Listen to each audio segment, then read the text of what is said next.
Alors, à partir d'ici, jusqu'à ici, Dieu est exclusivement le Dieu d'Israël.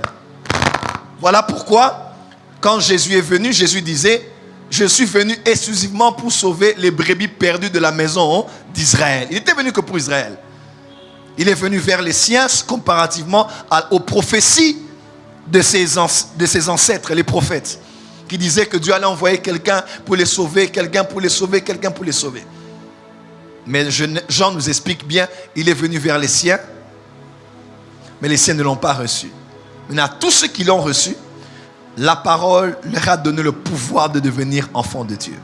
Le salut qui était uniquement pour les Juifs qui ne l'ont pas reçu, Dieu maintenant s'est ouvert aux nations. Il s'est maintenant ouvert aux nations. Et c'est là maintenant, il a rassemblé des hommes de partout, des hommes d'Israël, des hommes des nations. Il les a rassemblés dans un seul peuple qu'on appelait l'Église. Donc Dieu, il est le Dieu créateur, il est le Dieu d'Israël, il est le Dieu de l'Église. Écoutez-moi très très bien. Aujourd'hui maintenant, nous sommes dans Acte 2, depuis Acte 2 jusqu'à aujourd'hui, c'est la dispensation de l'Église. C'est l'Église qui est sur la terre.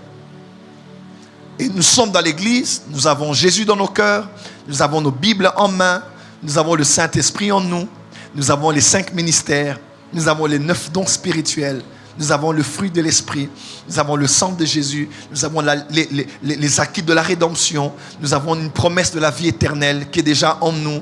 Nous avons tant de choses ici. Nous sommes participants d'un programme du royaume, nous sommes là pour gagner les âmes, nous sommes là pour... Bref, nous sommes dans l'Église.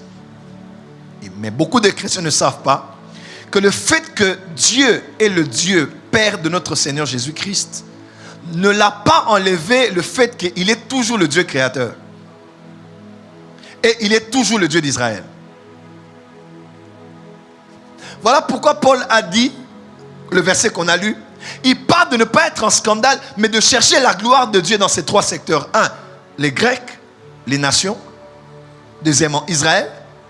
Et troisièmement, l'Église. Israël et les nations. Parce qu'ici, Dieu était le Dieu d'abord de toutes les nations de la terre. Là, il a choisi une seule nation, qui est devenue une nation prototype. Et là, maintenant, il prend les gens de toutes les nations, il les met dans un seul lieu où tous ceux qui veulent croire en l'œuvre de son Fils deviennent ses enfants. Quelqu'un me comprend ?